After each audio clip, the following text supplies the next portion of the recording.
Beloved God, help us all to love you more and more and more and more and still yet more till we become worthy of union with you, and help us all to hold fast to Baba's daman till the very end.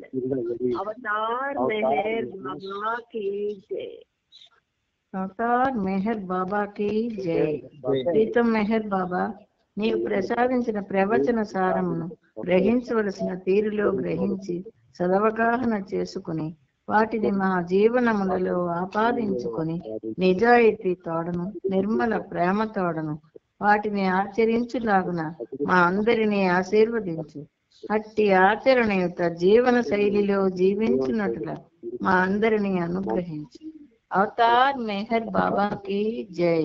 अवतार मेहर बाबा की जय. अवतार मेहर बाबा की जय. बाबा की जय. मकारो प्रणव सहितो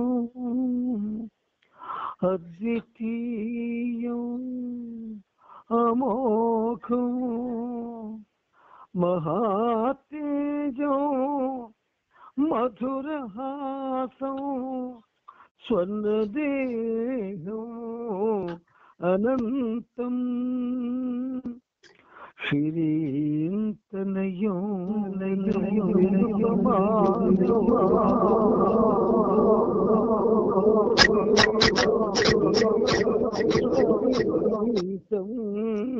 वन्दे मेहरो सुरनरप्रियो सकल लोकाराध्यो सकल लोकाराध्यो शरणो मम अनंतात्मा अवतार मेहर बाबा पाहि मां प्रणतुनिवे मेहरीश्वरो प्रणतुनिवे मेहरीश्वरम्.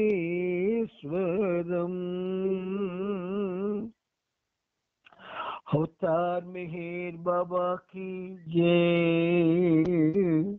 ప్రేమ అవతారుడైనటువంటి మెహర్ బాబా ఈ సహజీవన కార్యక్రమంలో ఏ కారణం చేత ఈ సహజీవన కార్యక్రమం ప్రారంభించబడిందో, ఏ కారణాన్ని ఆయన సకారణంగా తీసుకున్నాడో దానికి అనుగుణంగా ప్రవచనాలు, ప్రభు చరిత్రం మనకి ఆ రెండు ఒక ఆలంబనగా ఇచ్చి వాటి ద్వారా చాలా విషయాల్ని గ్రహించి వాటిని అవగతం చేసుకొని మన జీవనాలని ప్రేమమయం చేసుకోవడానికి, మెహర్మయం చేసుకోవడానికి అవకాశం ఇచ్చాడు. ఆ ప్రభువుకి మీ తరపున, ఈ పనిముట్టు తరపున యావత్ దేశంలో, యావత్ ప్రపంచంలో ఉన్నటువంటి ఆధ్యాత్మిక తత్పరులందరి తరపున కూడా 100,000 కోటి వందనాల్ని అర్పిస్తూ ఈ కార్యక్రమంలో భాగంగా మనం ప్రవచనాలు చెప్పుకుంటున్నాము. ప్రవచనాలు అంటే పదే పదే చెప్పుకోవాల్సినవి. ఈ పదే పదే ఎందుకు చెప్పుకోవాలంటే ఆల్రెడీ మేము ఇదివరకే మంత్లీ సంవత్సరం పూర్తయిపోయింది. కానీ మళ్ళీ ఎందుకంటే ఇది మళ్ళీ బాబా స్టార్ట్ చేశారు. ప్రవచనాల మీద కాన్సన్ట్రేషన్ చేయరు ఎవరును. ఎంతసేపు మనం ముఖాన్ని అద్దంలో చూసుకుంటాం తప్ప మిగతా శరీరాన్ని అద్దంలో చూసుకోం. ముఖాన్ని ఎందుకు చూస్తాము? దాని మీద మన కాన్సన్ట్రేషన్. ఇక్కడ కూడా బాబా యొక్క ఆ అవతార మహోన్నతమైనటువంటి విగ్రహంలో ఆ విగ్రహం అంతా కూడా ప్రేమపూరితమే. అప్పుడు కూడా మనం బాబా ముఖాన్ని మాత్రమే కాన్సన్ట్రేట్ చేస్తాం. ప్రవచనాల్లో కూడా తదనుగుణమైనటువంటి అంశాలను మాత్రమే తీసుకుంటాం. అందుచేత బాబా మనకు ప్రత్యేకంగా ఈ సహజీవన కార్యక్రమాన్ని బట్టి సంపూర్ణంగా బాహ్య అంతర అర్థాలను చూసుకునే అవకాశాన్ని ఇస్తున్నాడు. నిన్న మనం పాపి సాధువు అనేటటువంటి చక్కని విషయాన్ని తెలుసుకున్నాం.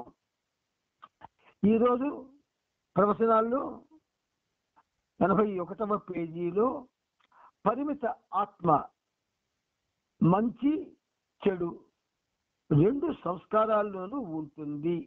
పరిమిత ఆత్మ యథార్థానికి ఆత్మ పరిమితం కాదు, ఆత్మే పరమాత్మ కదా, అది పరిమితం కాదు. అయితే పరిమితమైన ఆత్మ అన్నది పరిమితమైన మానవుడికి ఉద్దేశించింది అని మనం భావించాలి. అందువల్ల మంచి చెడు రెండు సంస్కారాల్లోనూ ఉంటుంది. బాబా అంటున్నారు, క్రమక్రమంగా సంక్రమించే మంచితనం అనే రైలు ప్రేమ ఉదారత్వం మరియు శాంతిని తీసుకుని వస్తుంది. ఇది బాబా ఒక విధంగా మెహర్ బాబా నౌకలాగా మెహర్ బాబా రైలు అన్న సంబోధన ఇచ్చారు. ఇక్కడ మంచితనాన్ని రైలు బండితో పోల్చడం ఆ మహనీయుడికి చెల్లింది. ఎందుకంటే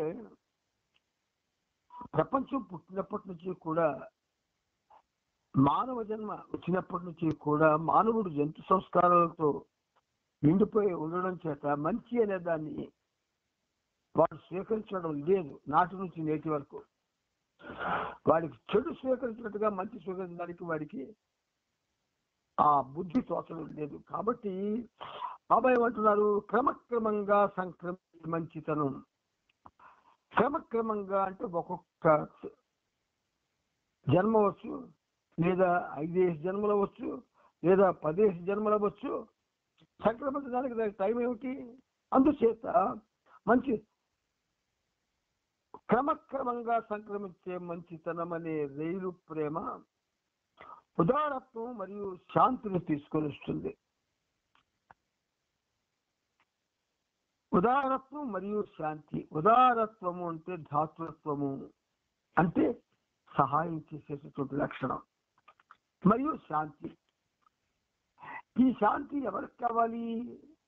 విశ్వశాంతి కోసం ప్రభు ప్రయత్నిస్తూ ఉన్నారు.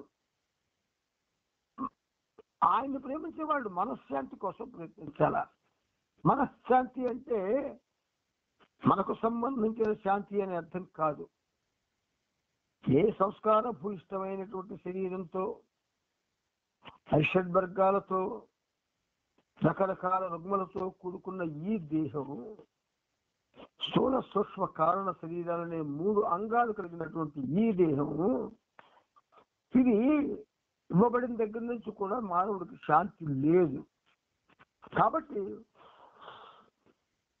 శాంతిని ఖచ్చితంగా ఆ మంచితనం అనే రైలు ప్రేమ తీసుకొస్తుంది అంటున్నారు బాబా. ఈ సుగుణాల ఆచరణల వల్ల ప్రోగు చేయబడే మంచి సంస్కారాలు వాటికి వ్యతిరేకమైన కామ క్రోధ లోభాలనే చెడు సంస్కారాలను అధిగమించి సమతుల్యానికి తీసుకుని వస్తాయి. శాంతిని తీసుకొచ్చి ఉదారత్వాన్ని ప్రసాదించేటటువంటి ఆ మంచితనం అనే రైలు ప్రేమ, వాటిలో ఉన్నటువంటి సుగుణాలు ఇవి మనకు తెలియవు. మంచితనంలో ఉన్న సుగుణాలు, మంచితనంలో ఏమిటండి సుగుణాలు ఉంటాయని ఒక ప్రశ్నగాని వేస్తే మనం ఏమేమో చెప్పుకెళ్తాం, ఏమేమో చెప్తాం, అసలు చెప్పం. ఆ మంచితనం అనేటటువంటి రైలు ప్రేమలో ఉండే సుగుణాలు, వాటి ఆచరణలు, సుగుణాలు అంటే మంచి గుణాలు. మంచి గుణాలను వెతుకుతాం. భౌతిక ప్రపంచంలో లేని జీవితంలో, లేని శరీరంతో, లేని ఆలోచనలతో మనకెందుక మంచి? అది మనకు అందుతుంది ఏమిటి? ఆయనకి ప్రయాణం అయితే మరేమిటి?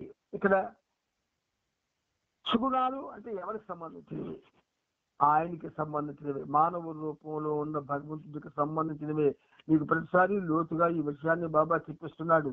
అవగాహన చేసుకోకపోతే అది మీ తప్పు అవుతుంది తప్ప ఆయన తప్పు కాదు, లేదా మన తప్పు అవుతుంది. అందుకని ఈ జన్మలో మనం జన్మ పొందలేదు, జన్మ జన్మల పరంపరలో మనం లేవు, ఆయనే ఉన్నాడు. ఆయనకున్నవన్నీ మంచితనాలే, కానీ తన యందు తాను ఎరుక లేని కారణంగా ఇంత గాఢంగా ఉంటుంది సబ్జెక్టు. ఇలాగ అవగాహన చేసుకోవాలి ప్రతిదీన్ని, అప్పుడే కర్తవ్యం ఏమిటో తెలుస్తుంది. ఆ మహాకురుక్షేత్ర రణరంగంలో నా తాతలు, నా తండ్రులు, నా మనవులు, నా మేనమావులు, నా వాళ్ళంతా ఉంటే వాళ్ళని సంహరించి నేను రక్తపు పుడుతున్నా కృష్ణ, నాకు ఇది అక్కర్లేదని శ్రీకృష్ణుడంతటి వాడు జగద్గురువు, అటువంటి వాడిని ఆ మాట చెప్పి గాంధీవం పడేసి కిందకి దిగిపోతుంటాడు. ఎవరు? నర నారాయణుల్లో నరుడు అంటే పార్థుడు. అప్పుడు ఆయనకి తప్పలేదు, వీడికి చిన్న మామూలుగా చెప్తే అర్థం కాదని చెప్పి 18 అధ్యాయాలు గల భగవద్గీతని చెప్పాడు. అంటే 18 అధ్యాయాలు బాబా శ్రీకృష్ణ పరమాత్మ చెప్పలేదు, ఆయన చెప్పినది 8 అధ్యాయాలే. కానీ ఈ 8 అధ్యాయాలని చేశారు మన వాడు గొప్ప తెలివితేటలతో. ఎవరు చేశారు? ఇలాంటి పని చేయగలిగిన వాళ్ళు కేవలం పురోహితులు, అర్చకులు, బ్రాహ్మణులు. వాళ్ళలో కొంతమంది పీఠాలను అలంకరించిన వాళ్ళు ఉన్నారు. వీళ్ళు వాటిని అలాగా 18 అధ్యాయాలు చేశారు. చేసినందువల్ల ఏమైంది? ఇందులో భగవంతుని యొక్క వాక్కు కాకుండా మానవుల యొక్క వాక్కులు కూడా కలిసిపోయేవి. అందుకే గీత చదివిన వాళ్ళు అన్ని చదవక్కర్లేదు, అతి ముఖ్యమైనవి 100 ఉన్నాయి. 18 అధ్యాయాలు 700 శ్లోకాల్లో అతి ముఖ్యమైనవి 100 ఉన్నాయి. ఆ 100 ఇప్పుడున్నటువంటి వాళ్ళు ఏం చేశారంటే మనందరికీ పరిచయమైనటువంటి చక్కటి గానగంధర్వుడు ఘంటసాల చేత పాడించారు ఆ 100ను.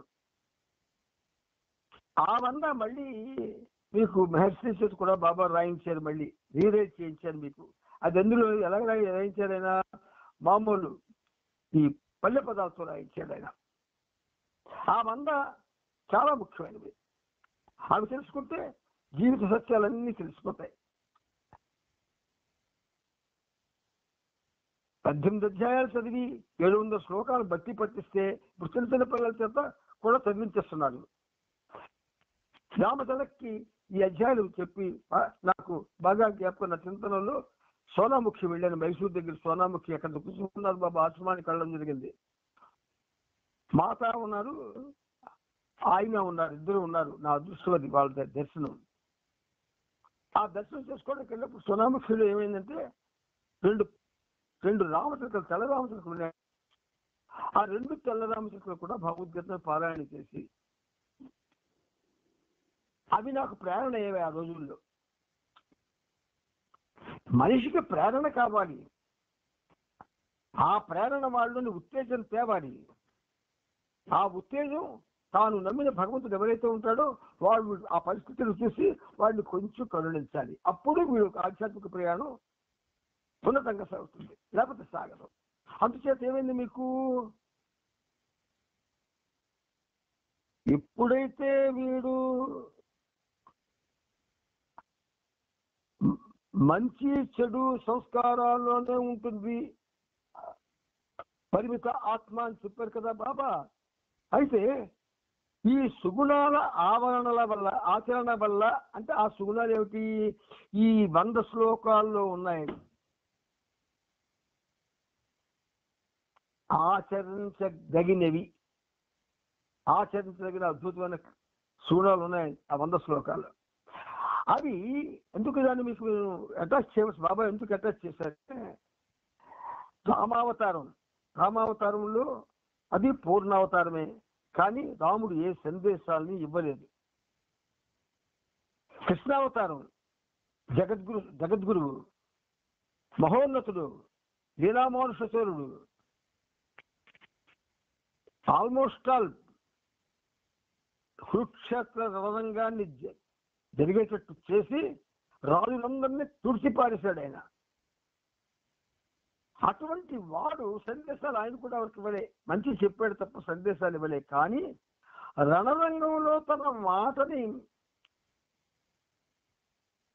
అవగాహన చేసుకోలేక యుద్ధం చేయనని భీరుడైపోయిన అర్జునుడికి కర్తవ్యం బోధించడం కోసం ఈ శ్లోకాల్ని చెప్పవలసి వచ్చింది. ఆ శ్లోకాల్లో చాలా సుగుణాలు ఉన్నాయి. ఈ సుగుణాలు మనకెందుకండి, బాబా చెప్పినవి ఉన్నాయి అంటే బాబా చెప్పినవి శ్లోకాలు కావు, కానీ హిప్స్ కోకోలైన సందేశాలు మన జీవనానికి. అంటే 84 లక్షల జీవనాలు కుదురుతో ఒక జీవితం, ఆ జీవితం మొత్తం మీద సరిపోయే సందేశాలు ఇచ్చాడు మెహర్ బాబా. అది కాక మౌనంగా, మనకు అక్కర్లేదు. మనకు నోటికి వచ్చినవి 4, 5, 6, 7, 10, 15 చిలక పలుకులు స్టేజ్ ఎక్కినప్పుడు మాత్రం పలికిసి వాటి వివరాలు చూపించుకుంటాం. ఇది విమర్శ కాదు, వివేకం. మనకి వివేకం ఇచ్చాడు భగవంతుడు, విచక్షణ ఇచ్చాడు భగవంతుడు, విలువలను తెలిపాడు భగవంతుడు. ఇవన్నీ మనం మానవులుగా జన్మించిన తర్వాత మనం వీటిని తెలుసుకోలేకపోతే మానవ జన్మే వృధా అయిపోతుంది. కాబట్టి ఈ సుగుణాల ఆచరణల వల్ల ప్రోగు చేయబడే మంచి సంస్కారాలు, సుగుణాలు ఆచరిస్తే ఏమవుతుంది, మనకేమిటి లభిస్తుంది, మంచి సంస్కారాలు మనకి అంకురిస్తాయి. అలాంటి మంచి సంస్కారాలు వాటికి వ్యతిరేకమైన కామ క్రోధ లోభాలనే చెడు సంస్కారాలను అధిగమించి, వాటికి ఎదురే కామక్రోధ అంటే అరిషద్వర్గాల యొక్క చెడు సంస్కారాలని అధిగమించి సమతుల్యానికి తీసుకుని వస్తాయి. అందుకే మనిషిలో దురదృష్టవశాత్తు ఆ తయారు చేసినటువంటి భాషాజ్ఞానులు మనీని షీ పెట్టారు. మనీ అంటే డబ్బు, షీ అంటే ఆడది.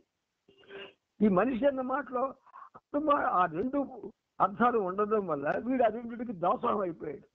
నేను మనిషిని అని. You are not a man. Baba అంటాడు, నువ్వు drop soul, DROPSOUL, drop soul, బిందు ఆత్మవు అంటారు బాబా. అందుకే ఆ మనిషి అన్న మాటను దూరం చేశాడు బాబా. బిందు ఆత్మ. ఈ బిందు వేసవాలి, సింధు అవ్వాలి అంటే ఆయన వాలి. కాబట్టి ఏం చేశాడు ఈయన, ఈ మంచి చెడు సంస్కారాలు సమంగా తూగి పరస్పరం రెండు అధిగమింపబడినప్పుడు వెంటనే రెండు సమసిపోతాయి. శ్రీరాముడు రామాంజనేయ యుద్ధం ఆ సన్నివేశంలో అన్ని అస్త్రాలు ప్రయోగించాడు. వాటన్నింటి తిప్పుకొట్టారు లవకుశులు. మరి ఇంకేం ప్రయోగించినా వాళ్ళు వాటిని తిప్పుకొట్టొస్తారని రాముడికి నమ్మకం వచ్చి, ఇదిగో ఇది రామబాణం, మీలాంటి చిన్నపిల్లల మీద ఇది ప్రయోగించడం నాలాంటి రాజుకి తగదు. ఒక్కసారి మీకు వార్నింగ్ ఇస్తున్నాను, హెచ్చరిస్తున్నాను, రామబాణాన్ని ఏది ఆపలేదు అంటే వీళ్ళిద్దరు లవకుశులు వాల్మీకి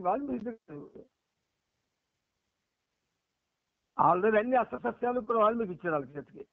ఎందుకు ఇలాంటి సీక్వెన్స్ వస్తుందని. ఇప్పుడు దీనికి మంచి మీకు ప్యారల్ విషయాలు బాబా చూపిస్తాడు. అస్త్రశస్త్రములు అంటే ఏమిటి, సుగుణాలు అని అర్థం. బ్రహ్మాస్త్రం, వాయువాస్త్రం ఇలాంటివి కావు. నీలో ఉన్న మంచి అన్నీ కూడా అద్భుతమైన అస్త్రాలు. ఏదైతే మంచి కాని ఉందో అది పనికిమాలిన అస్త్రాలు. కాబట్టి మంచి చెడులు అనే సంస్కారాలను అధిగమించి సమతుల్యానికి తీసుకుని వస్తాయి. ఈ మంచి చెడు సంస్కారాలు సమంగా తూగి పరస్పరం రెండు అధిగమించబడినప్పుడు వెంటనే రెండు సమసిపోతాయి. బాబా సెంటర్కి వెళ్ళినప్పుడు ఇలాంటి విషయాలు చదువుకోవడం వినడం, సావాసులకు వెళ్ళినప్పుడు చదువుకోవడం వినడం, ఇలాగ చదివిన వాడికి ఏమీ బుర్రలో ఉండవు. ఎప్పుడు నీ ప్రభువు నీకు ఇచ్చినటువంటి సందేశాలని, నీ ప్రభువు నీకు చెప్పినటువంటి ప్రేమ సందేశాలని, అత్యున్నతమైన ఆధ్యాత్మిక సందేశాలని, అందులో ఉన్న రహస్యాల్ని నువ్వు తెలుసుకోవడానికి ఎప్పుడైతే ప్రయత్నం చేస్తావో అప్పుడు నీకు అందులో ఉన్నటువంటి అద్భుతమైనటువంటి ఆ ఉన్నత సంస్కారాలు ఏవైతే ఉన్నాయో అవి అంకురించడానికి నువ్వు ఆస్కారం ఇచ్చినవాడు అవుతావు. అసలు రానివ్వకుంటున్నావు కదా. పుస్తకం చదవడమే మనకు బద్ధకం. పుస్తకం పట్టుకుంటే నిద్ర వచ్చేస్తుంది కొంతమందికి. ఒకవేళ మంచి అమూల్య విషయాలు చెప్తే నిద్ర వచ్చేస్తుంది. సహవాసుల్లో పడుకుని పోతుంటారు. హైదరాబాద్లో ఆ పెండాల్లో ఎంతో మంది పడుకుని పోతుంటారు. రాత్రి ఎప్పుడు పడుకోవడం లేదా? హైదరాబాద్ వచ్చి పడుకోవాలా? రాత్రి ఎప్పుడూ పడుకోవడం లేదా? సహవాసుల్లో పడుకుని పోవాలా? మానవుడు మహోన్నతుడు. అది ఎవడో ఒక సినిమాకి రాస్తాడు, మానవుడే మహనీయుడని. మనం మహనీయులు, మహోన్నతమైనటువంటి మహతత్వం నుంచి వచ్చిన వాళ్ళం. ఆంధ్ర మహాభాగవతంగా చదివితే ఈ విషయం 8వ స్కందంలో చక్కగా వివరించబడి ఉంది. మనం మన ధర్మాన్ని మనం నెరవేరుస్తూ, ఏ ధర్మం? ప్రాపంచిక ధర్మం. ఈ ప్రాపంచిక ధర్మం అనేది ఏమిటి అంటే ఇందులో విలువలు ఏమైనా ఉన్నంటే ఏమీ లేవు. చెప్పండి, సంసార పక్షంగా మనం చేసే ఏ చర్యలు విలువలు ఉన్నాయో, ఇవి ఈ చర్యలో విలువ ఉందని ఎందులోనే విలువ లేదు. దాన్ని అధిగమించి కొంచెం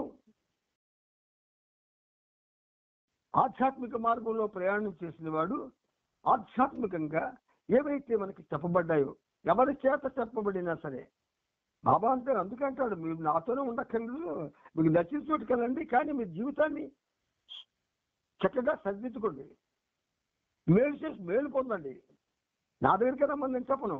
నేను నీకు నచ్చాను, నీకు ప్రభువుగా కనిపించాను, నువ్వు నా సేవకుడిగా లేదా నాకు ఒక పైకి వచ్చే బంతుగా ఉంటానంటే ఉండు, నాకు అభ్యంతరం లేదు. కానీ నిన్ను ఇక్కడ కట్టిలేదు. బాబా ఎవరికి కట్టలేదు, బాబా ఎవరికి నిబంధనలు పెట్టలేదు. నువ్వు వస్తే బాబాతో ఉంటే ఉండొచ్చు అని ఒక చక్కటి విషయాన్ని బాబా చెప్పారు. దీన్ని ఆసరాగా చాలా మంది అక్కడ ఇక్కడ డాన్సులు చేస్తున్నారు. ఇక్కడికి వస్తే ఇక్కడ బాబా అంటారు, ఇంకెక్కడికి వెళ్ళినా అక్కడ ఆయా భగవంతుడితో మాట్లాడుతూ ఉంటారు. ఇది తప్పు కదా, కపటం కదా, కపటాన్ని క్షమించదు కదా ప్రభు. ప్రేమతో మీ అందరికీ ఈ విషయాలు బాబా మళ్ళీ మళ్ళీ మళ్ళీ జ్ఞాపకంగా తూగి పరస్పరం రెండు అధిగమింపబడినప్పుడు వెంటనే రెండు సమసిపోతాయి. రాముడు ఏం చేశాడు? రామబాణం ప్రయోగించాడు. మరి ఆంజనేయుడు ఏం చేశాడు? నామస్మరణ చేయడం ప్రారంభించాడు. ఈ రెండు సమం అయిపోయేవి. అప్పుడు ఏమైంది? ప్రపంచంలో అలకల్లోనే వచ్చింది. శివుడు ప్రత్యక్షంగా చదివించవలసిన అవసరం వచ్చింది. ఇక్కడ మనకి మంచి చెడు అంటే ఏమిటి? మంచి ఏమిటి? మంచి చెడు ఏమిటి? మంచి చెడు లేదన్నారు బాబా. ఇది గుర్తుంచుకోండి, చెడు అనేది లేదు. మీరెవ్వరూ చెడ్డవాడిని అనకూడదు. ఇప్పుడు మహా చెడ్డవాడు, దుర్మార్గుడు, మనం ఆట మాటలు ఉపయోగిస్తారంటే దుర్మార్గుడు, కాముకుడు, పనికి రానివాడు, ఇలాంటి మాటలు ఉపయోగిస్తాం. మనకెక్కడ హక్కుంది? మనమా జన్మొచ్చింది వాడికి భగవంతుడు. భగవంతుడు ఇచ్చినప్పుడు ఆయన యొక్క ఆ మహాకార్యంలో వాడు ఒక భాగస్వామి కనుక మనం ఎవరికి చెడ్డ అన్నకు వీల్లేదు.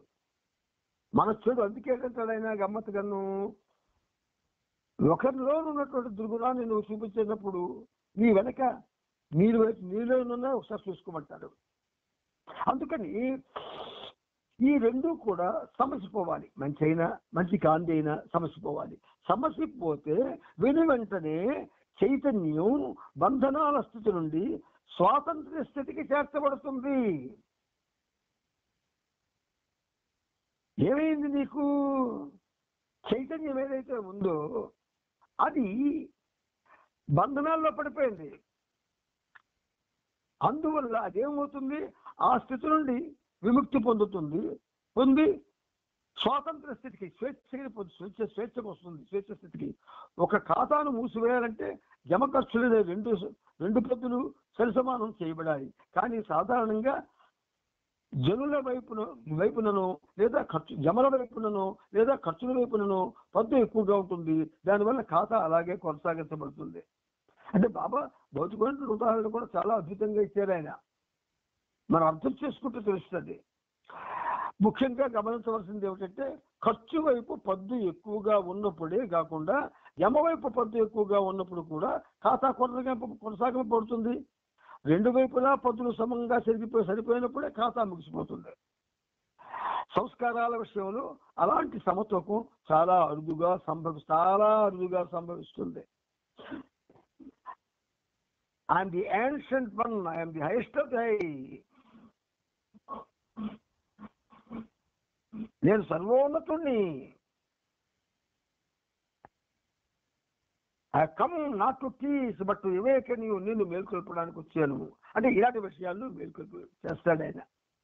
మేలుకోవాలని ఉద్దేశం ఉంటే, మేలుకొలుపు అంటే ఏమిటి? బయటికి కాదు. జాగ్రత్త చేయడం అంటే బయటికి కాదు.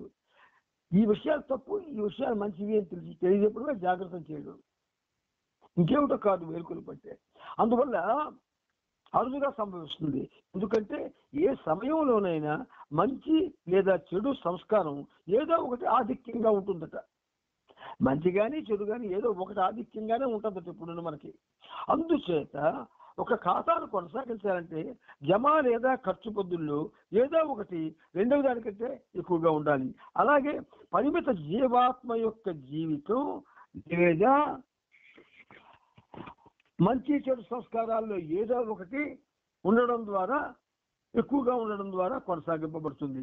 జీవాత్మ మంచి లేదా చెడు సంస్కారాల్లో ఏదో ఒకదాన్ని అంటుపెట్టుకుంటుంది. దాని అంతిమ మోసను సాధ్యపడాలంటే మంచి చెడు సంస్కారాలు రెండు సమతూగి ఒకదానితో రద్దయిపోవాలి. ఈ రెండు సమానం అయిపోవాలి. అయిపోతేనే రద్దు అయిపోతాయి. ఆ రద్దు అవడమే మోక్షం, ఆ రద్దవడే కైవల్యం, ఆ రద్దవడమే బాబాతో ఐక్యం కావడం. ఇది మనం తెలుసుకోలేకపోతే మనకు ఎవరు తెలియజెప్తారు? చెప్పరు కదా. అందుకని బాబా మనకి ఈ ప్రవచనాల్లో ఇంత జాగ్రత్తగా ప్రతిదీ కూడా ఇలా తూకం వేసినట్టు చెప్తున్నాడు ఆయన. తూకం వేసినట్టే. ఎందుకంటే ఇది నాట్ అన్ ఆథర్, ఇది రెడీమర్, ఇది ఎవేకనర్. బాబా అంటే రెడీమర్, ఎవేకనర్. అందుకొచ్చాడు కాబట్టి ఖచ్చితంగా మనకి ఆ స్థితికి తీసుకెళ్తాడు ఆయన. తీసుకువెళ్ళడానికే వచ్చాడు. మనకి వెళ్ళాలని లేకపోతే ఆయన ఏం చేస్తాడు? మనం ఇష్టపడితే కదా తీసుకువెళ్తాడు. మనం ఇష్టపడకపోతే ఎలా తీసుకెళ్తాడు ఆయన? కనుక మనం ఇష్టపడాలి, మనందుకు సిద్ధంగా అవ్వాలి. ఆ సిద్ధమైతే అప్పుడైనా తప్పకుండా మనల్ని ఆ దిశకు ప్రయాణం చేయిస్తాడు. దానికి మనం ఎప్పుడు కూడా ఆలోచించాలి. ఇంకెప్పుడు ఆలోచిస్తాము? రిటైర్మెంట్ అయిపోతుంది కూడా. కొన్ని సంవత్సరాలు సాగిపోతే ఇంకా ఇప్పుడు ఆలోచిస్తాడు ఆడవాడు. అది బొంద ఆలోచిస్తాడు. భగవంతుడితో ఉండేటటువంటి వివేకం, ఆ లక్షణం, ఆ ఉద్దేశం, ఆ పరిశాపం, ఆ తపన, ఇవన్నీ ఉన్నవాడికే అది ఏ ఏజ్లో ఏదో ఒక. అందుకే వయసు ఎందుకు అంత ఎక్కువ ఇచ్చాడు భగవంతుడు అంటే మనకి. ఏ వయసులోనైనా ఎప్పటికైనా వీడికి వచ్చి తేరుకొని నా వైపు చూస్తాడా, నన్ను కావాలనుకుంటాడా లేదా అన్నది బాబా మనకు అసలు ఇచ్చాడు. దీన్ని మనం ఏమో తెలియదు, ఎందుకు కనిపించలేదు మీకునా? మనం ఇది ఒక విధంగా చెప్పాలంటే చాలా మళ్ళీ జన్మెత్తవలసిందే. అవతార్ మెహర్ బాబా, అవతార్ మెహర్ బాబాకి జై, అవతార్ మెహర్ బాబాకి జై. ఇప్పుడు మనం అద్భుతమైనటువంటి బాబాలోకి ప్రవేశించబోతున్నాం. ప్రభు చరిత్ర 7వ భాగంలో మనం నిన్నటి దినం 2726వ పేజీలో ఆపుకున్నాం. ఇప్పుడు కాస్త ముందుకు వెళ్దాం. చరిత్రలో కూడా మీకు సందేశాలు ఉన్నాయి. అంత సందేశాలు ఇందులోకి వచ్చే ప్రవచనాల్లోకి అదే సపరేట్ గా రాలేదు. ఇందులోనివే చరిత్రలో ఉన్నవే అందులోకి వచ్చాయి ప్రవచనాల కింద సపరేట్ గా. సరే, ఇప్పుడు ఏం చేద్దామంటే, ఇప్పుడు ఈ 2726వ పేజీలో మనం మీద పేరాలో ఏదైతే మనం ఆపుకున్నామో అది కొంచెం ఒక 2 లైన్లు చదువుకొని ముందుకెళ్దాం. కోపంతో ఉద్రేకపూరితంగా మీరు విమర్శిస్తే అది ఎదుటి వాళ్ళు బాధపడుతుంది.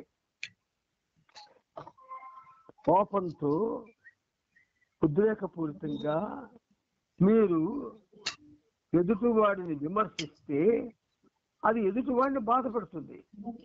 అదే నీవు ప్రేమతో స్నేహపూర్వకంగా విమర్శిస్తే అంటున్నారు చూడండి. విమర్శ అంటే చాలా మందికి ఏమనుకుంటారంటే ఎత్తి చూపడం అంటారు. కాదు,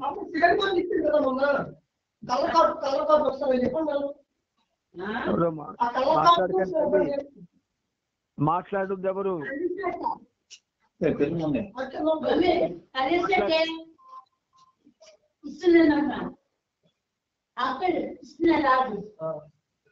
చూడండి ఎవరింట్లో మాట్లాడుతున్నారు.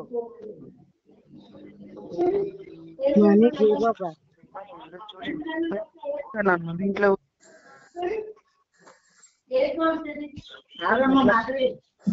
అందరినీ వాళ్ళ డౌట్ ఉన్న వాళ్ళని రిమూవ్ చేసి మళ్ళీ యాడ్ అవుతారు.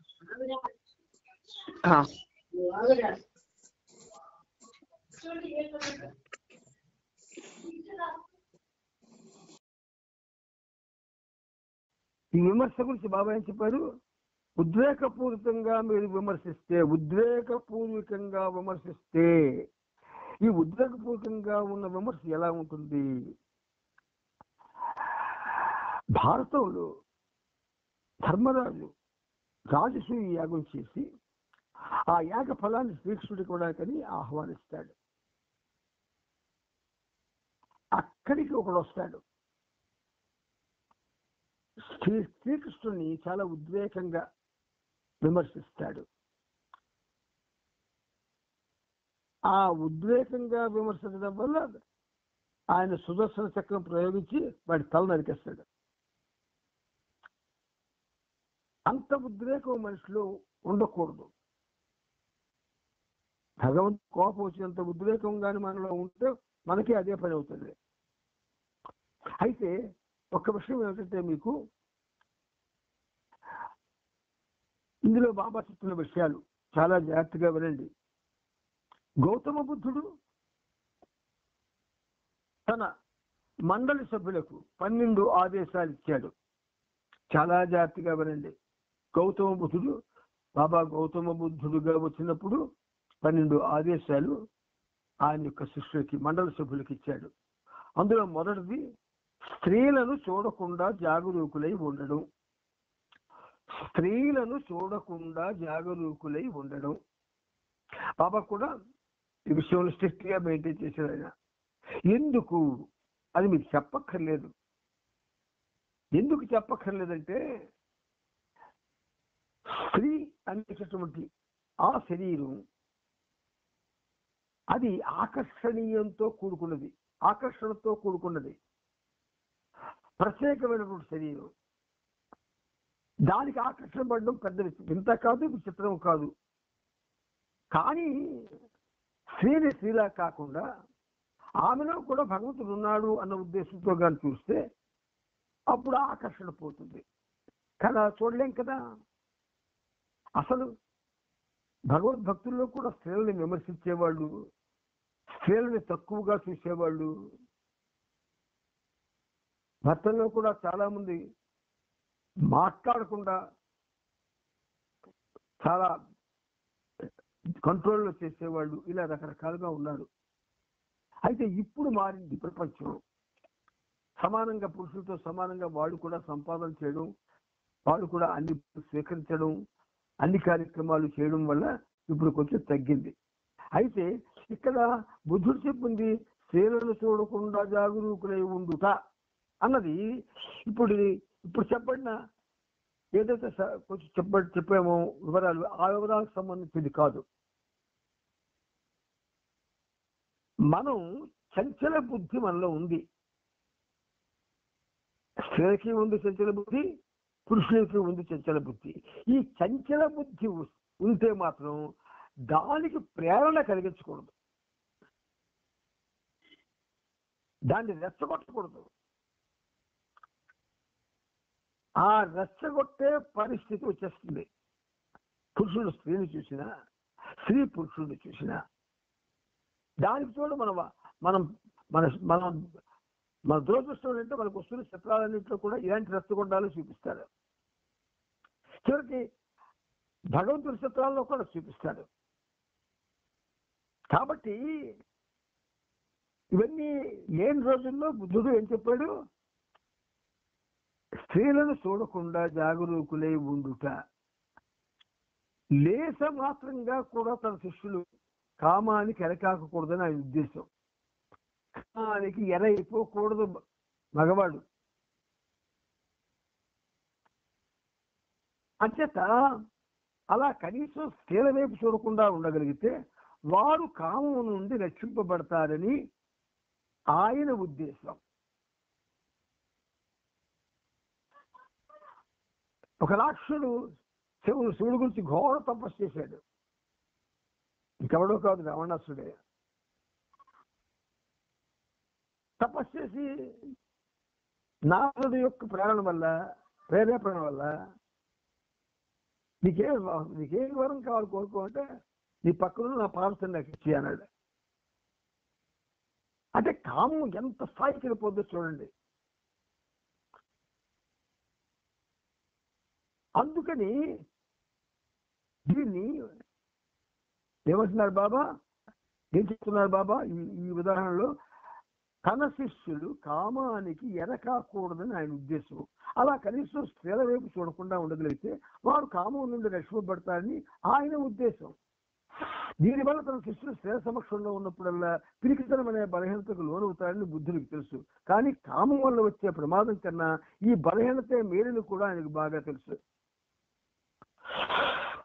అంటే కొన్ని విషయాలు బాబా ప్రేమికులు లోతుల్లోకి వెళ్ళి చెప్పుకోవాలక్కర్లేదంటే చెప్పుకోక్కర్లేదు. కానీ కొన్ని సంఘటనలు చెప్పుకోవాలి అనేటువంటి పరిస్థితిని కల్పించాయి. ఏ మాట అయినా ఏ విమర్శ అయినా ఇతరులను బాధించినప్పుడు అవి మంచివే. మాట అయినా విమర్శ అయినా ఇతరులను బాధించకూడదు.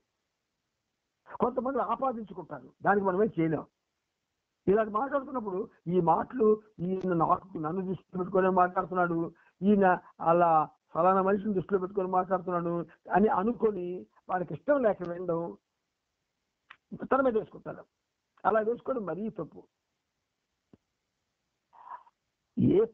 ఏ పుస్తకం చదివిన వాడైనా, ప్రవచనం చెప్పేవాడైనా, ఎవరైనా సరే జనరల్గా అందులో విషయాన్ని మీకు తెలియజేయడం, విషయంలో ఉన్నటువంటి రహస్యాలు మీరు తెలుసుకోవడం, ఆ విషయాన్ని మీరు ఆచరణలో పెట్టినప్పుడు తీసుకోవాల్సిన జాగ్రత్తలు, వీటి కోసం చెప్తారు తప్ప ఎవరినో ఉద్దేశించి ఎవరినో టార్గెట్ చేసి మాట్లాడరు. కనుక అది మంచివే. తమాషా చేసుకోండి, హాస్యం ఆడండి, కానీ ఎవరిని నొప్పించకండి. తమాషా చేసుకోండి, హాస్యం ఆడండి, కానీ ఎవరిని నొప్పించకండి. మనం అందుకే భగవంతుడిని ఉదాహరణగా తీసుకోవాలా. సత్యాదేవికి శ్రీకృష్ణ పరమాత్ముడికి ఉన్నటువంటి ఆ ప్రేమ ఈ మూడుతో సాగింది. తమాషాలు, అలిదరి ప్రేమలో తమాషా ఉంది, హాస్యం ఉంది. నొప్పించకుండా ఆ తమాషా హాస్యం ఉండేది. పరోక్షంగా చేయకండి, వెనక మాట్లాడుకోకండి. వెనకని కానీ మాట్లాడుకోవడానికి అలవాటు పడితే ఆడికి మొత్తం గతులే రావు. అందుకని బాబా పరోక్షనందా ప్రత్యక్షనందా కూడా వద్దు, చెయ్యవద్దు అని వార్నింగ్ ఇచ్చారు. ఇతరుల లోపాలను పగతో ద్వేషంతో కాకుండా ప్రేమతో చూపగలిగితే ఎంతో మంచిది. నాయన అసలు ఈ ప్రేమ అనేటటువంటి ఈ సాధనం ఏదైతే బాబా నుంచి మనకు వచ్చిందో, ఏదైతే ఇవ్వబడిందో, అది ఎవరు ఉపయోగించట్లేదు. అన్నీ ఉపయోగిస్తున్నా కానీ ఆ ప్రేమ అనే సాధనం ఉపయోగించడం లేదు. ప్రేమతో చెబితే ఎవరైనా వింటారు, లేదలా చెప్పడం కాకపోతే నోరు మూసుకొనుకోవడమే, ఏం మాట్లాడకూడదు. అంచేత ప్రేమతో వాదన చేయవచ్చు.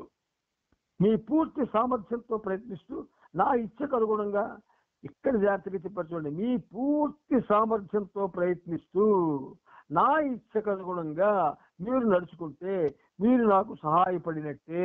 అన్నిటికంటే ముఖ్యంగా నీకు సహాయం చేయటకు అని అంటాం మనం. ఇది ఏం సాయం చేస్తాం? ఆయనకి ఏం సాయం చేస్తాం? అది ఆయనే చెప్పాడు. పూర్తి సామర్థ్యం మనలో ఎంత అందరిలో కూడా సామర్థ్యం ఉంటుంది కదా, కాకపోతే కొంచెం పర్సంటేజ్లో ఉంటుంది. ఆ సామర్థ్యంతో ఎంత ఉంటే అంత ఆ సామర్థ్యంతో ప్రయత్నిస్తూ నా ఇచ్చకు అనుగుణంగా మీరు నడుచుకుంటే మీరు నాకు సహాయపడినట్లే, సంతోషపెట్టినట్లే. ఇతరులను నొప్పించడం అనే మీ ప్రియమైన అలవాటును వదులుకోండి. శరాగన్నాడు బాబా, ఎంత సర్కాస్టిక్ గా అన్నాడు బాబా. ఇతరులను నొప్పించే ప్రియమైన అలవాటును వదులుకోండి, అదట మనకు ప్రియమట.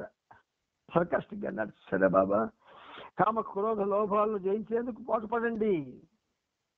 అసలు ఆ ప్రసక్తి మనకు ఉండకూడదు.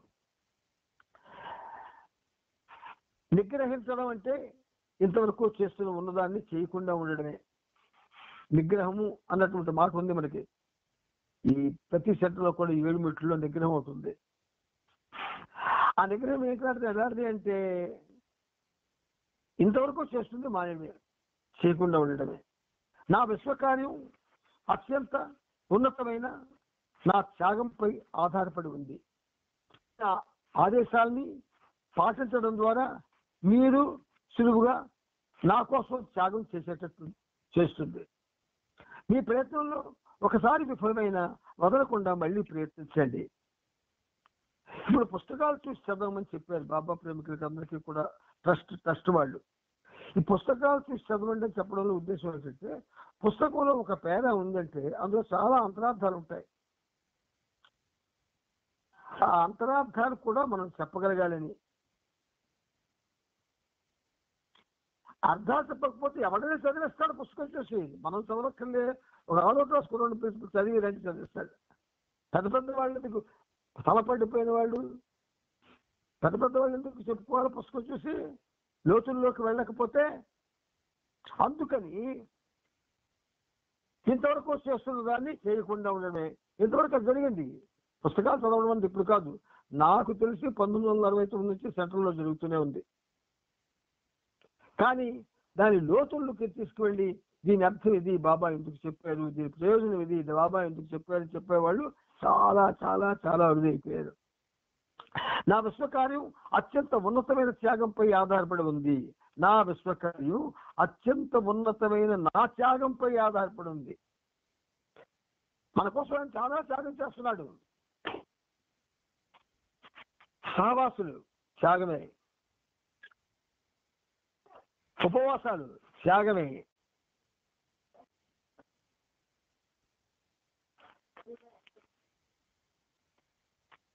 మస్తు కార్యక్రమాలు త్యాగమే, నమజీవనం త్యాగమే, అనేకమైనటువంటి యాక్సిడెంట్, రెండు పెద్ద యాక్సిడెంట్లు త్యాగమే, శరీరం అంతా కూడా ఎప్పుడు కూడా ఏదో ఒక అనారోగ్యం త్యాగమే, ప్రవాసాలు త్యాగమే, ఏకాంతవాసాలు త్యాగమే. ఇవన్నీ ఆయన చేసిన త్యాగాలు. అందులో త్యాగం ఏంటో మనం ఎప్పుడైనా, అందులో త్యాగం ఏముంటుందో తెలుసుకోవడానికి ఎవరైనా ప్రయత్నం చేసామా? ఎవరైనా పెద్దవాళ్ళు చెప్తున్నారా మనకి? చెప్పడం. అందుచేత మనకి ఈ సాగేలో అనేటటువంటి ఈ కార్యక్రమం బట్టి ఇవన్నీ తెలుసుకోవడానికి బాబా అవకాశం ఇచ్చాడు. అయితే ఈ త్యాగాల గురించి ఇప్పుడు మనం మాట్లాడుకోవద్దు, ఎందుకంటే ఆయా సన్నివేశాలు చదువుకున్నప్పుడు అందులో ఉన్న త్యాగం మనం చెప్పుకోవడానికి బాగుంటుంది. సరే, అది నా ఆదేశాన్ని పాటించడం ద్వారా మీరు సులువుగా నా కోసం త్యాగం చేసేటట్టు చేస్తుంది. నా ఆదేశాల్ని పాటించడం ద్వారా మీరు సులువుగా నా కోసం త్యాగం చేసేటట్టు చేస్తుంది. మీ ప్రయత్నంలో ఒకసారి విఫలమైనా వదలకుండా మళ్ళీ ప్రయత్నించండి. మీరు ఒక్కసారి కృతకృత్యులైతే నాకెంతో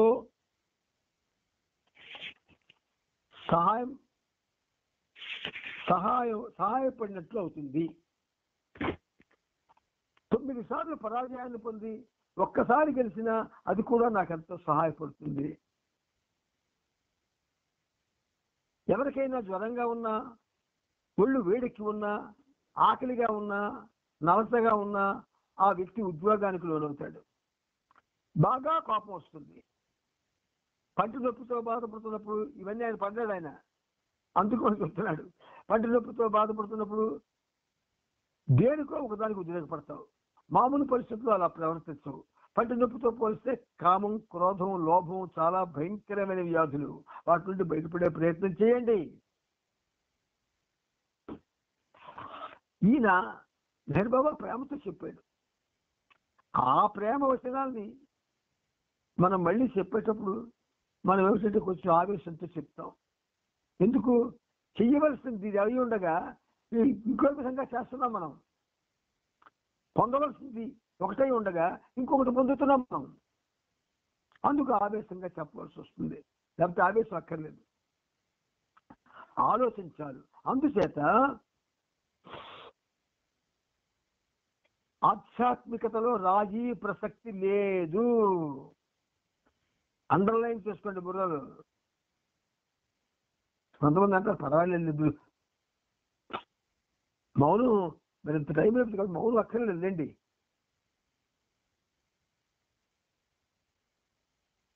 సర్దుకుపోతాం. ఆ సర్దుకుపోవడం తిరిగి దగ్గర సర్దుకుపోవడం, మన సొంత విషయాలు సర్దుకుపోవడం. అందుచేత ఆధ్యాత్మికతలో రాజీ ప్రసక్తి లేదు. చూడండి 27, 27 2727 27 27 9 9 ప్లస్ 18 809 3 3 3.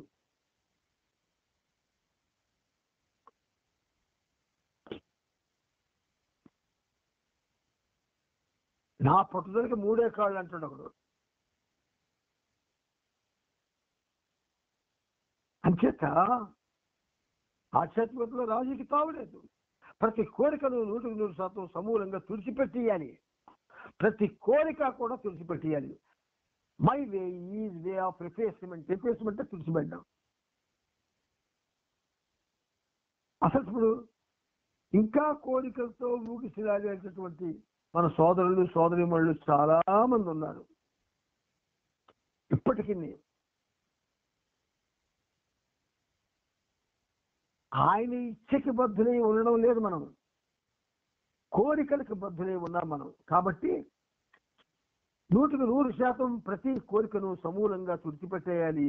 అనుభవించినా సరే త్యజించినా సరే ఏదో ఒకటి అవును లేదా కాదు అంతే. ఆయన తలకు పద్ధతి చేసింటే అవును కాదు. అంటే ఒక చిన్న ఇన్సిడెంట్ చెప్తాను మీకు. ఒక విషయంలో ఆదిని బాబా నిలదీశారు. లంపకాయ కొట్టుమరింది. నువ్వు మానేస్తావా లేదా అన్నారు. 2 చేతులు జోడించి మానలేను బాబా అన్నాడు. శ్రీరాణి మ్యాన్ ఆఫ్ విజడమ్, విజ్ఞాన ఖని. కానీ అసక్తుండి బాబా అనిచ్చాడు. సరే బాబా క్షమించాడు.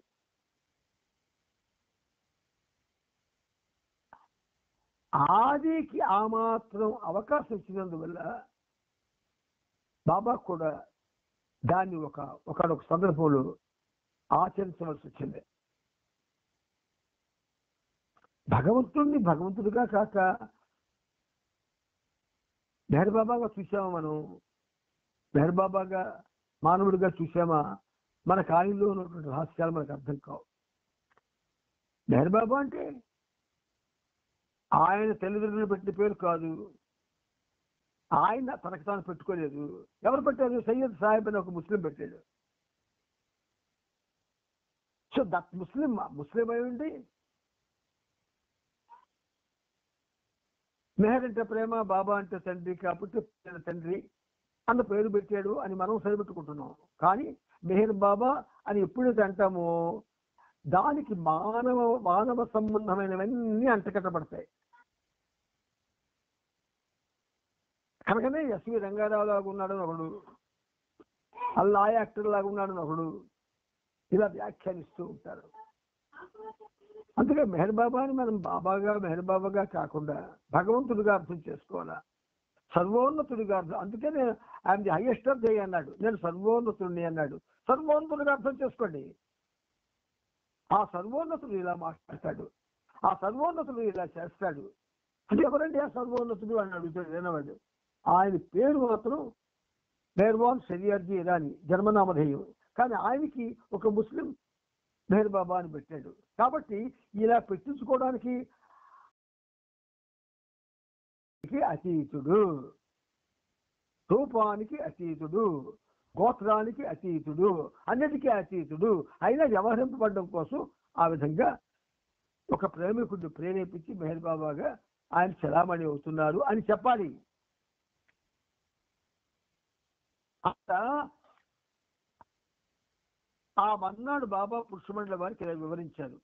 ఈ ఆదేశాలను తీవ్రంగా తీసుకుని ఖచ్చితంగా పాటించాలి. ఇక్కడ ఐఎంపీ అని పెట్టుకోండి, ఇంపార్టెంట్ అనేసి 27 పేజీలో మీద నుంచి 2వ పేరాలని వెరీ ఇంపార్టెంట్ అని పెట్టుకోండి, వి ఇంపార్టెంట్ అని. తరువాత అదే రోజు యుద్ధాన్ని గురించి స్త్రీలకు వివరిస్తూ బాబా ఇలా చెప్పారు. ఈ యుద్ధం ఒక పెద్ద నాటకం. కథానాయకుడు, కథానాయిక, ప్రతినాయకుడు అంతా తమ తమ పాత్రలను ఈ నాటకంలో పోషిస్తున్నారు. భగవంతుడు ఆడించే ఈ నాటకంలో ప్రతినాయకుడి పాత్ర హిట్లర్ పోషించడంలో అతను తప్పేమీ లేదు. అతను తన పాత్రను చక్కగా పోషిస్తున్న విషయం బాగుంది. ప్రతినాయకుడు, నాయకుడు, దేవతలు, దెయ్యాలు ఇలా ప్రతి పాత్రలో సమగ్రంగా నటించిన వారు ఎవరైనా నాకు ఇష్టమే. 1 సంవత్సరం పాటు స్త్రీ మండలి వారు అనుసరించవలసిన విధులు మరియు వ్యక్తిగత ఆదేశాల జాబితాలను బాబా వాళ్ళకి అందజేశారు.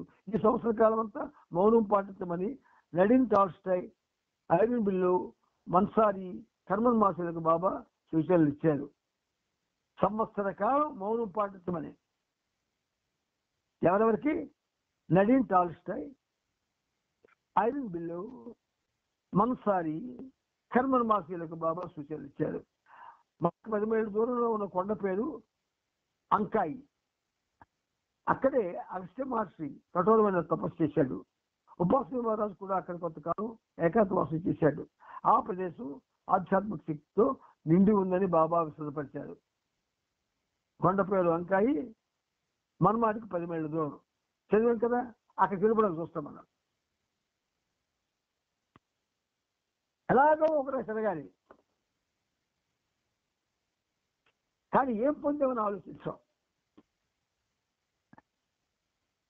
బాబాలాగా మనం ప్రయాణాలు చేయాలంటే చేయలేము. బాబా ప్రయాణాలు బాబావే. ప్రపంచ శాంతి కోసం, ప్రపంచాన్ని ముందుకు నడిపించడం కోసం, ఆధ్యాత్మికతలో ఒక నూతనత్వాన్ని ప్రవేశపెట్టడం కోసం ప్రేమ అనేది ప్రపంచానికి పంచాలి, ప్రేమ మధువు అందించాలి. అంచేత ఆయన ఈ ప్రయాణాలన్నీ చేశాడు.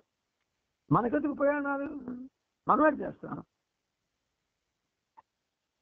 ఎక్స్కర్షన్స్, చిన్నప్పుడు ఎక్స్కర్షన్స్, ఆ తర్వాత పిక్నిక్లు, ఇవన్నీ దేనికి? ఉల్లాసానికి. అంతే తప్ప ఆధ్యాత్మికంగా విలువలేనివి. అందుచేత మన్మాడికి 10 మైళ్ళ దూరంలో ఉన్న కొండ పేరు అంకాయ్. అక్కడే అగస్త్య మహర్షి కఠోరమైన తపస్సు చేశాడు. ఉపాసన మహారాజు కూడా అక్కడ కొంతకాలం ఏకాంతవాసం చేశాడు. ఆ ప్రదేశం ఆధ్యాత్మిక శక్తితో నిండి ఉందని బాబా విశదపరిచారు. పాపా దస్తాబాలను, కాకాబరియాను అంకాయ్ కొండ మధ్యకు పంపించారు. ఆ కొండపైన కొన్ని గుహలను సందర్శించి వారిద్దరూ జూలై 28 ఆదివారం తిరిగి మెహరాబాద్ వచ్చేశారు. పాపా దస్తాబాలా లీడర్ బాబానంద్ సావక్ల బృందాన్ని 1 సంవత్సరం పాటు అంకాయ్ గుహలో ఉండేందుకు బాబా జూలై 30న వారందరినీ అక్కడ పంపించారు. ఈ కార్యక్రమం బాబా మెహరాబాద్ నిర్వహిస్తున్న ఏకాంతవాసము ఒకేసారి జరిగాయి. ఒకసారి మనం డీప్ గా ఆలోచిద్దాం. ఈ అంకాయ్ కొండలకి బాబా ఏమో వీళ్ళని పంపించారు. పాపా దస్తాబాలని, గుస్తాజీని, ప్లేడర్ని, బాబానందని, సావక్ల బృందం పంపించారు. సంవత్సరం పాటు అక్కడ ఆ గుహలో ఉండేందుకు.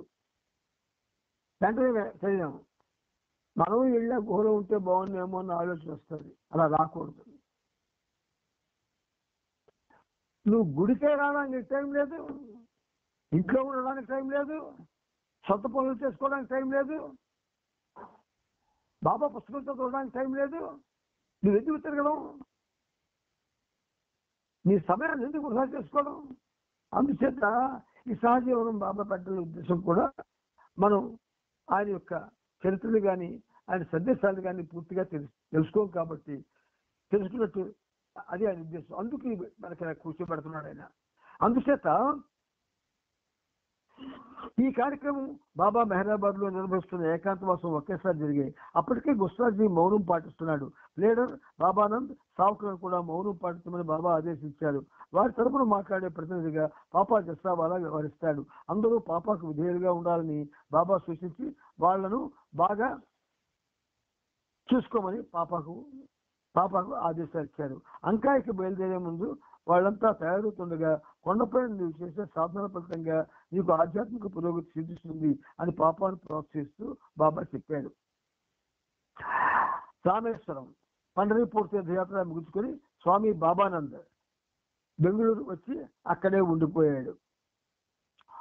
అక్కడ నుంచి మండలతో మెహరాబాద్ వచ్చాడు. భైరమంగళ కేంద్ర నిర్మాణ పనులు మందకొడిగా కొనసాగుతున్న వల్ల పాద్రి, నవరోజీ, మురళీ కాలే, ఆది సిరియర్, డాక్టర్ ఘని, దత్తు, మహేందర్జీ మరియు సిద్ధు నిర్మాణ పనులను చూసుకునేందుకు ఇంకా బెంగళూరులో ఉన్నారు. మెహర్ బాబా పేరున ప్రచురించిన సాహిత్యాన్ని ప్రజల మధ్య పంచిపెడుతూ చాంజీ బొంబాయిలో ఉన్నారు. మెహరాబాద్ లోని ఉన్మత్తుల ఆశ్రమానికి జగన్ ఇన్ఛార్జిగా ఉన్నాడు. అతడు తన భార్య పిల్లలతో ఆరంగంలోని ఫ్యామిలీ క్వార్టర్స్ లో ఉంటున్నాడు. కొండ మీద ఉన్న మస్తు ఆశ్రమ నిర్వహణను బయటకు చూస్తున్నాడు. పెండు, సెయిలర్, హోమి, డాంకిన్, నీలు, మాసాజీ, కాకు, కాళేమామ, అతని సోదరుడు అన్నా కాళే వీరంతా దిగువ మెహరాబాద్ లో ఉంటున్నారు. మాసాజీ, కాళేమామ, అన్నా కాళేలకు ఆగస్టు 1 నుంచి మౌనం పాటించమని ఆదేశాలు ఇచ్చారు. 1940 ఆగస్టు 1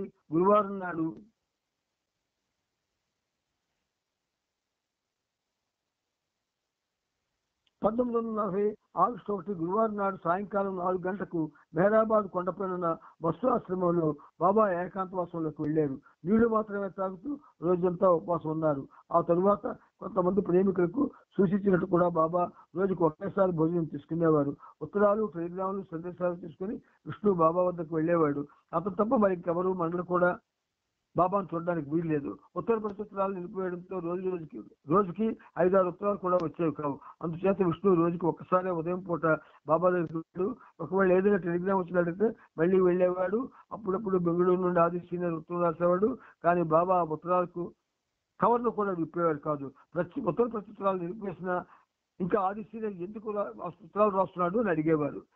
ఏకాంతవాసంలో విష్ణుతో పాటు బాబాను చూసి అదృష్టం పొందినవాడు కేవలం 22 ఏళ్ల యువ పరిచారకుడు కాశ్యా ఎస్ కాంబ్లే ఒక్కడే.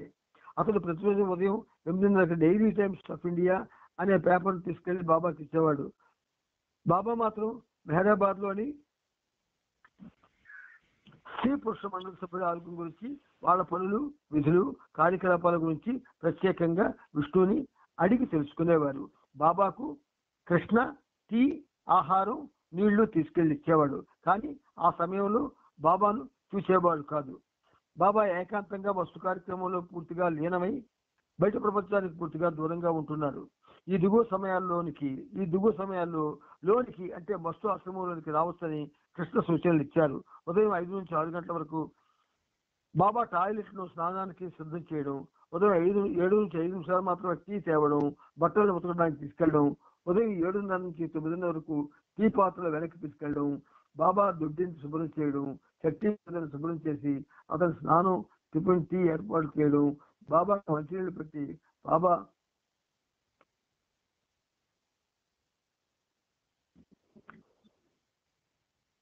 మంచినీళ్లు పెట్టి పాచి గిన్నెలు వెనక్కి తీసుకెళ్లడం, బాబా గదిని శుభ్రం చేయడం, మధ్యాహ్నం 2:05 మాత్రమే బాబాకు భోజనం తేవడం, 4 నుంచి 5 గంటల వరకు బాబా పక్కన సర్ది పెట్టి భోజనం ప్లేటు, పాత్రలు మళ్ళీ వెనక్కి తీసుకెళ్లడం, చట్టీ బాబాకు భోజనం ఏర్పాటు చేయడం, 6 గంటల 10 నిమిషాలు బాబాకు టీ, ఉతికిన బట్టలు తీసుకురావడం, 6:15 టీ పాత్రలు తీసుకెళ్లడం, బాబా లెట్రిన్ శుభ్రం చేసి లాంతలో వెళ్తి పెట్టడం. బాబా తన గదిలో ఉండేవాడు కాదు. నలుగురు ఇస్తున్న మస్తులకు స్నానం చేస్తూ ఏకాంతంగా చట్టీ బాబాతో పనిచేస్తూ మస్తు ఆశ్రమ ప్రాంగణంలో తిరుగుతూ ఉండేవారు. మస్తు ఆశ్రమ ప్రాంగణంలోకి కృష్ణ అడుగు పెట్టగానే బాబా అతనికి కనిపించకుండా చాటుకు వెళ్ళేవాడు. ఏకాంతంలోకి వెళ్లే ముందు బాబా స్త్రీలను 3 బృందాలుగా విభజించారు. ఒక బృందంలోని వారు వేరే బృందంలోని వారితో మాట్లాడకూడదు. వాళ్ళ మధ్య సమాచారాన్ని విక్కిడేవి అందజేస్తుంది. ఈ 3 బృందాల కోసం పై అంతస్తులు చిన్న చిన్న గదులుగా విభజించాడు. బాబా ప్రతి గురువారం 1:30 నుండి రాత్రి 8 గంటల మధ్య శ్రీమండలి ఉండే చోటుకు వెళ్ళేవారు. తన ఏకాంతవాస సమయంలో ప్రతిరోజు భగవంతుని సప్తనామాలను తన ఒక ఏకాంతవాసంలో సప్తనామాలను విశ్వసించమని బాబా శ్రీలకు చెప్పారు. ప్రతిరోజు ఉదయం 4:30 నుండి 7 వరకు, ఉదయం 9 నుండి 3 వరకు మరియు రాత్రి 8 నుండి మౌనాన్ని పాటించమని వారికి ఆదేశాలు ఇచ్చారు. ఈ సమయంలో బాబా వస్తుకార్యంలో మునిగి ఉండేవారు. బయట నుండి ఎటువంటి శబ్దాన్ని కూడా బాబా సహించరు. అందుకే వారిని మౌనం పాటించమని ఆదేశించారు. ఆగస్టు 8న బాబా శ్రీమండలానికి వచ్చారు. ఆ సమయంలో ఎక్కువగా శరీరం కరీం గురించి వారికి చెప్పారు. కలకత్తా నుండి వచ్చిన ఈ కొత్త వ్యక్తి చాలా అరుదైన వాడు. అతనున్న చైతన్య స్థితి కోసం రామకృష్ణ పరమహంస, వివేకానందులు ఎంతో తప్పించారు. కరీం బాబా ఎప్పుడు దేని కోరలేదు. ఇక్కడ మీకు అంటే మనం ఇప్పుడు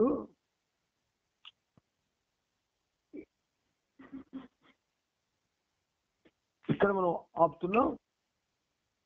మళ్ళీ రేపు కలుసుకొని చెప్పుకుంటాం. ఈలోగా మీ అందరికీ విన్నపం ఏంటంటే, మనమంతా పెద్దవాళ్ళు, ఎవరికి ఎప్పుడు పిలుపు వస్తుందో తెలియదు. ఆ పిలుపు వచ్చే లోపుని మన కంఠం నుండి, మన నోటి నుండి బాబా మెహర్ బాబా అనేటువంటి శబ్దం రావాలి. మనకు ఆలోచనలు శూన్యం కావాలి. ఒక్క మెహర్ బాబా శబ్దం మాత్రమే వినబడాలి. మెహర్ బాబా గురించి ఆలోచన రావాలి. మెహర్ బాబా గురించి ఆలోచిస్తూ ఆ ప్రభువు నామస్మరణ చేస్తూ చనిపోవాలి. ఇది ఇప్పటి నుంచి మనం ప్రాక్టీస్ చేయకపోతే చనిపోయే టైంకి బాబా జ్ఞాపకం రాకపోవచ్చు. ఇంచేత మనం ప్రేమ పరిధిలో ఉంటూ ఆకర్షణకు చాలా లోనైపోయాం.